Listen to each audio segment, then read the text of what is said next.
Ah, hello. Please, take a seat and allow me to make you a drink. Do you believe something that the only reason it exists is to do a task that only exists because the something itself exists needs to exist? Oh, how rude of me. I haven't even introduced myself yet. Welcome to Danahan's. My name is Danny Daname, and I'll be your server for your duration of your stay here while we discuss the paradoxical nature of the series Death Parade. You're not sure what Death Parade is? Oh, that's completely fine. Those who show up here often have trouble remembering certain details from before they arrived here. Death Parade is a one-season, 12-episode self-contained story that can be enjoyed in both sub and dub, and has one OVA that can only be watched in sub, and follows the life of Decim, an Arbiter, a being that was created to judge human souls after they died and determine where they should be sent, and whether they should be reincarnated or sent to the void for all eternity, which he does through the creation of his evaluation games.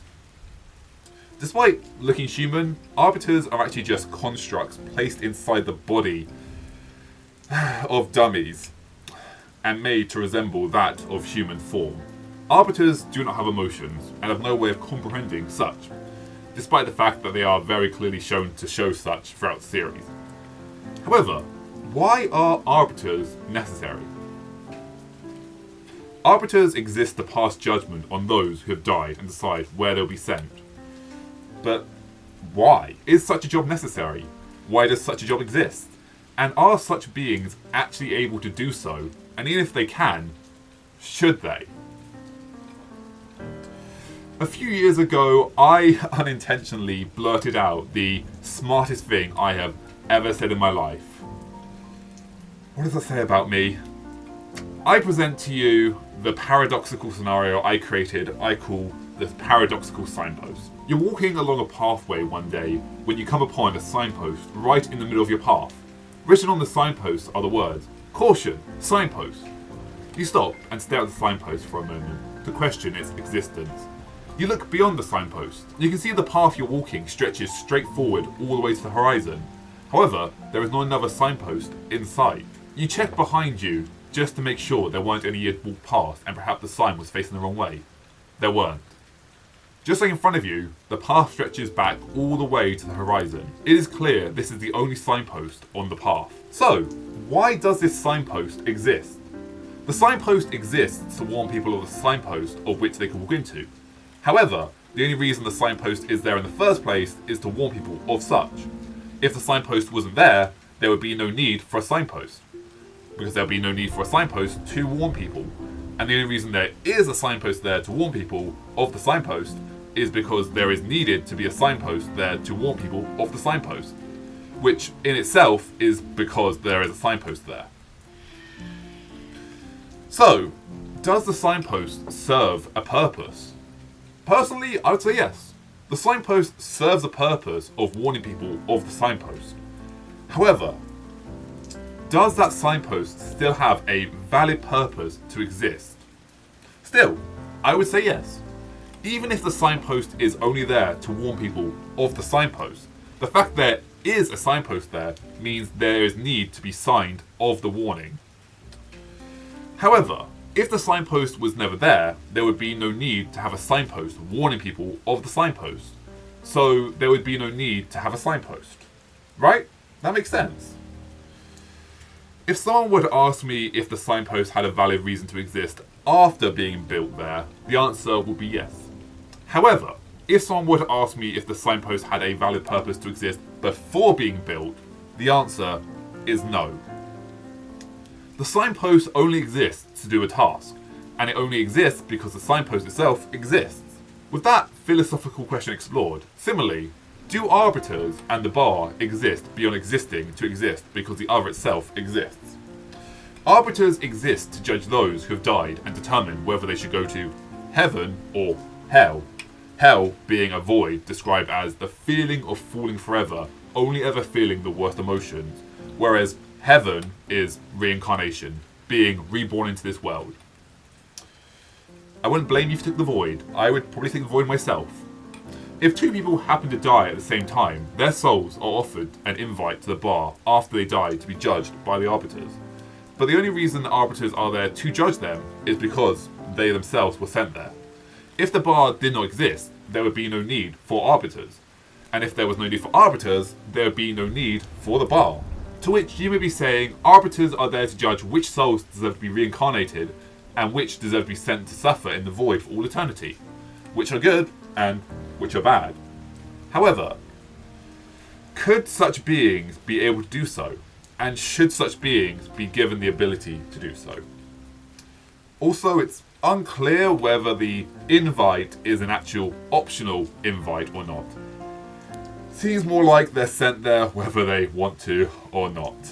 Throughout the series, the souls are sent to the void, those judged to not be deserving of a second chance, are characters who engage in actions that humans would consider immoral, cheating, violence, and murder. And don't get me wrong, I fully understand why these actions would be considered wrong from a human perspective. However, from a emotionless arbiter perspective, are such actions even comprehensible as good or bad? Or even, can good or evil be judged by a being that is incapable of such constructs? Humans agree that killing is wrong, and if you kill another living life form, you are in the wrong. Despite this, we do not consider carnivores hunting other animals in the wild to be wrong, despite the fact that the end result is the same, a life taken. This is because animals do not have the sentience to comprehend the constructs of what humans would consider good or evil. Instead, such constructs, such as arbiters, can only judge on rigid definitions, or rather, should only be able to do so. If I were to hire you to work in the back and sort through all the boxes with a simple explanation of anything that is blue goes in a box labelled 17, anything that is red goes in the box labelled with a triangle, and anything that is yellow goes in a box pictured with a horse on it, the reason behind this makes complete sense to me.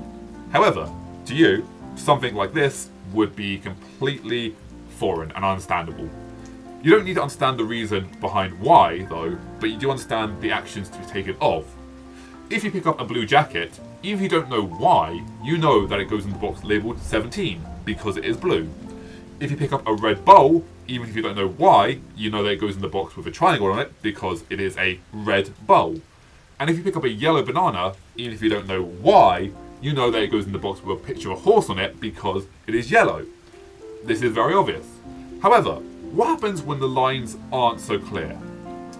What happens when you pull a purple lamp out of the box? Does it go in the box labelled 17 or the one with the triangle? What if you pulled out a Jackson Pollock that's got red, blue and yellow on it? So what box does it go into? And this is the problem with deferring the judgment of human emotions to something that cannot understand more complex emotions. All lives are a blend of good and bad, all subjective depending on where you stand on the situation. So, what do you believe happens to humans after they're reincarnated? The biggest problem with talking about Death Parade is so ironic it's almost funny, is the fact that we don't know what happens afterwards. While we do know it's either reincarnation or them being sent to the void, we don't know what happens when a soul is returned to Earth. And unfortunately, we are never actually given an answer to this. The only canonical answer being in the OVA, Death Ballads, but even that is left ambiguous. As it says, in general, humans go to either heaven or hell after they die. There are, of course, many exceptions, and for those who die at the same time, there is a rule to invite them here. Yeah, by the way, you're dead. Messed that up.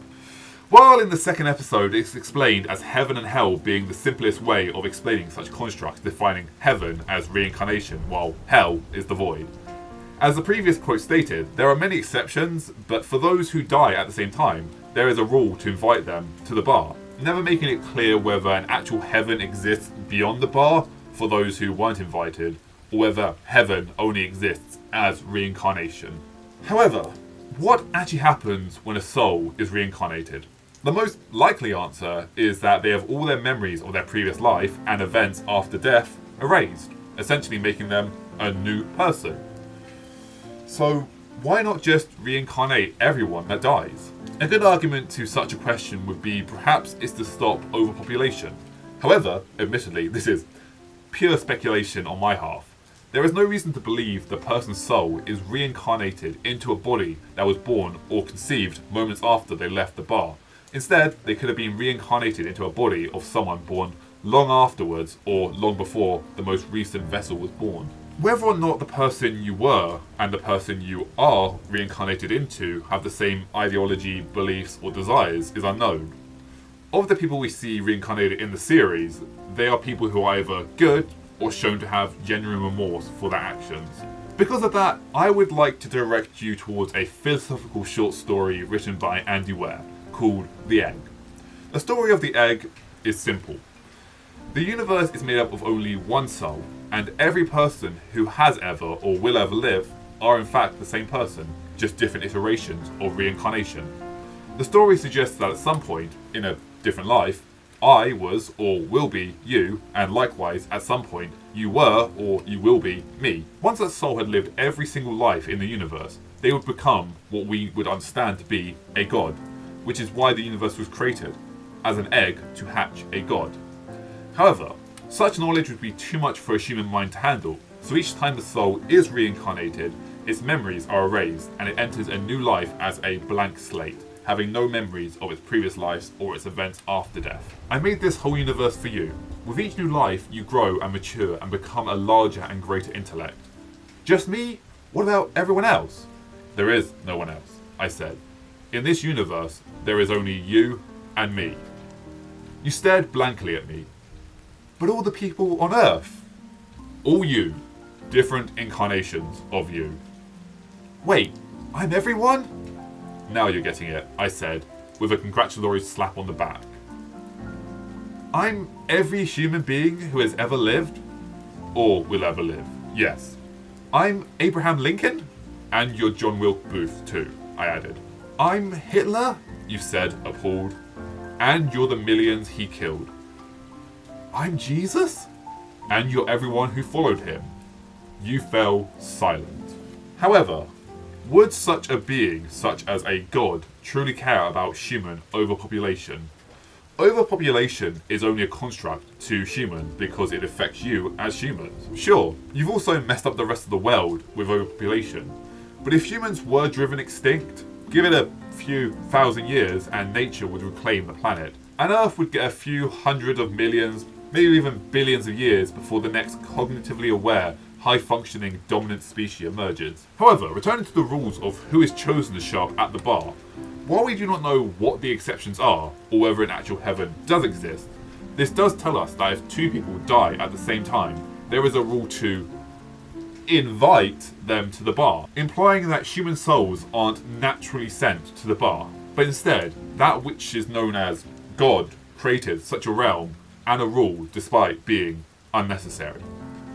This would be like hiring someone in a supermarket whose only job is to take the already packed bags from the cashier and hand them over to the customer, instead of just having the cashier hand them over to the customer.